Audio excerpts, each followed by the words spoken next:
Hi, I'm Jessica, and this is my story. I couldn't believe how I felt. It felt almost natural. I let out my emotions and music came from my lips. At such a young age, I was gifted with talent for music few could match. I smiled up at my parents after a short concert, watching their eyes of appreciation glimmer at me. "You sing so well, Jessica," my dad yelled, lifting me into the air with his hands as I giggled. "Well, she got it from me," Mom chuckled, nudging me with a rather mischievous smile. "As if she got it from me," Dad retorted, making a silly face which caused Mom and me to laugh as he fell into the vibe and laughed as well. It was peaceful. We didn't have much, but it was enough. And I grew up practicing and singing to my heart's content, with my parents' full support behind me. I went to school and even got some friends who supported me as well. "Wow, you can sing? That's amazing!" Amy exclaimed, smiling at me with astonishment and joy in her eyes.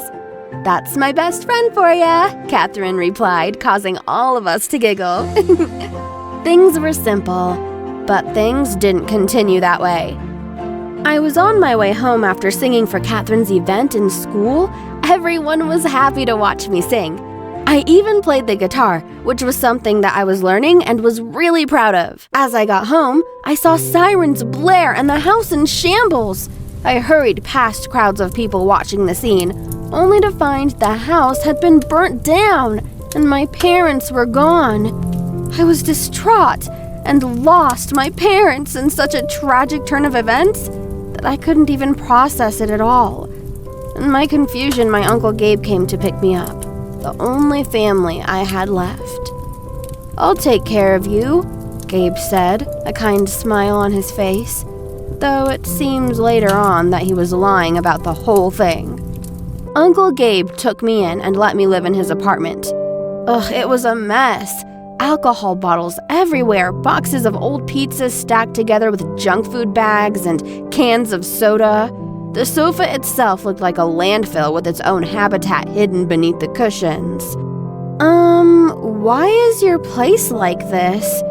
I asked, confused by how messy it was. "Well, I don't got time to clean it all up, but since you're here," he said, and I turned to face him, realizing his true intent immediately. He wasn't there to take care of me. He took me here to take care of him. The next few months were full of cleaning and chores, as far as I could imagine. He even made me drop out of school, causing me to lose contact with Amy and Catherine. The only escape I had was music, but Gabe took that away too. "It's noisy. I ain't one for music, so quit that garbage or else," he snarled, and I was too afraid to fight back. He trained me how to perfectly take care of him, and he made me do everything while he lazed around after work. I cooked for him, cleaned his clothes, washed the dishes, cleaned the apartment, and more. I basically got turned into a maid, and all the while, whenever I complained, he would threaten to beat me. "He's family," I repeated to myself as I held back tears. But all the while, I saw him grow crueler and crueler. Without anywhere else to go, I could only hold back emotions, feeling like I was trapped in this vicious cycle as if it were a cage. After a few years of mistreatment, I turned 18, and on that day, I was legally able to get a job. But Uncle Gabe wouldn't have it. "You ain't gonna get a job, you're stuck with me, you got that?" he snarled, raising a hand as if threatening to beat me. I quivered and nodded. "Yes, Uncle, I understand," feeling like I had lost all hope. He lowered his hand and nodded, satisfied with my answer. "You got mail. I left it in your room," he said, before grabbing another beer from the table and sitting down in his recliner. I froze. Me? Mail? I never get mail. Who would send me mail? I looked at Gabe like he was messing with me, but I took a deep breath and went into my room. My room wasn't much, more like a closet, really, but it was big enough to hold all my stuff I got from the house all those years ago. I looked at my bed, which was just an old mattress Gabe squashed until it was too small for him. On top of my bed covers was a box labeled, "To our dearest Jess." I was stunned, and I immediately looked inside the box, opening it with the first glimmer of hope I've had in years. No one calls me that. No one except... I paused, holding up an untouched microphone and recording setup. It wasn't exactly new. From what I could tell, it was covered in dust for a long time. But my heart welled with hope. It was a gift from my parents, something they left me before they passed. I took it outside and went to the fire escape, carefully getting out through the windows until I was standing on metal stairs that sat just outside my room. The stairs hung dozens of feet off the ground, but I didn't care. It was the only place Gabe wouldn't notice. I connected the setup to my phone and began to record, pouring my emotions into every note, every spark of pain, every twinge of sadness, every touch of loneliness. It felt good to release my emotions again, to sing my heart out without holding back. By its end, I felt exhausted and yet fulfilled. Singing for the first time in years felt really good. I looked at the recording setup, the newly recorded song still fresh in its memory. I smiled, happy for the first time in a long while. As I pressed the button, I heard Gabe open my bedroom door. "Hey, Jessica," he hollered, slowly opening the door wider. My hands panicked, and before I knew it, the setup fell through the stairs gaps and into the dumpster below. I stifled a scream as I dove for my bedroom, barely landing onto my bed before Gabe came in. "I need you to..." "Wait, what are you doing?" he asked, annoyance in his tone. "Just stretching," I replied, trying my best to mask my panic and fear. Well, get some milk, will ya? I need it," he yelled, throwing some money down on my bed before turning and walking away, as if he knew I wouldn't disobey. I sighed, thankful my ruse worked, and I ran downstairs as quickly as I could. I checked the dumpster, but to my horror, it was gone. The recording device was taken, and my heart sank as the thought of losing my parents' gift jingled in my head like a bad note. A week passed without much luck.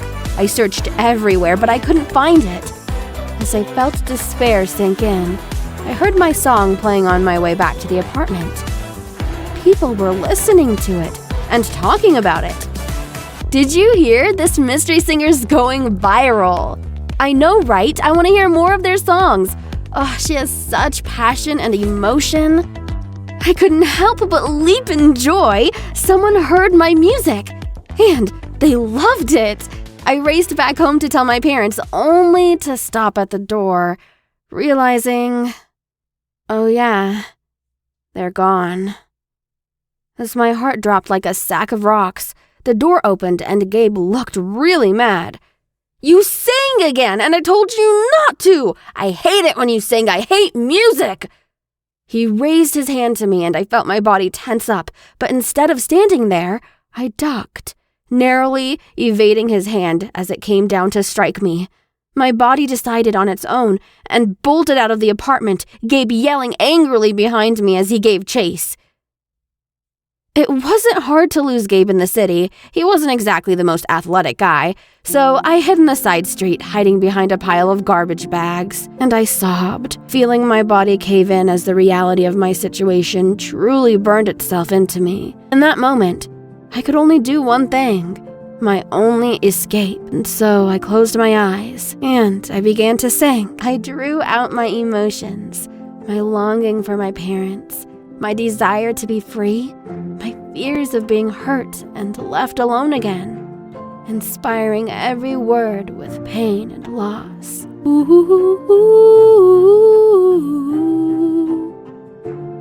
Before I knew it, I was done singing and opened my eyes in surprise. A man stood in front of me. He wore a well-kept suit and smelled like he had just left a bakery.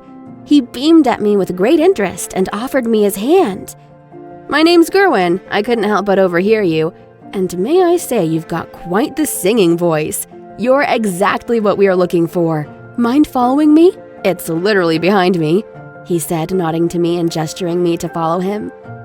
With nowhere else to go, and the fear of Gabe still ringing in my ears, I followed him inside. He led me into a large theater, where another man sat in front of a well-lit stage. Gerwin led me onto the stage and nodded before running off the stage and sitting beside the other man, and then gesturing for me to perform with his hands. I knew immediately what this was. It was a scouting audition. They were talent scouts. And so I drew every ounce of courage I could and sang my heart out. I drew my emotions into every note, welling my feelings into every word. Before I knew it, my song was concluded. With both talent scouts standing up and clapping, I was thrilled. They got onto the stage and offered me a contract then and there. "Your singing is wonderful. We want the world to hear it," Gerwin said, offering me a hand. But before I could reply, Gabe came into the theater. "There you are, you little runaway. I'll beat you so bad you'd have wished you were with your parents during that fire," he roared, his face red from running and his tone was bloodthirsty. Gerwin faced Gabe and shook his head, clapping his hands twice. 2 large guards appeared out of nowhere and stood in front of Gabe, taking him away as he kicked and screamed and yelled. "Guessing that's the cause of your sadness?" Gerwin said as his co-scout went off with the guards. "That, and my parents' steps," I admitted, looking at my feet. I felt his hands hold mine. "Well, I may not be your family, but I hope I can help you out," he said, our eyes meeting and my heart skipping a beat. For the first time in a long while, I had a reason to sing happy songs again.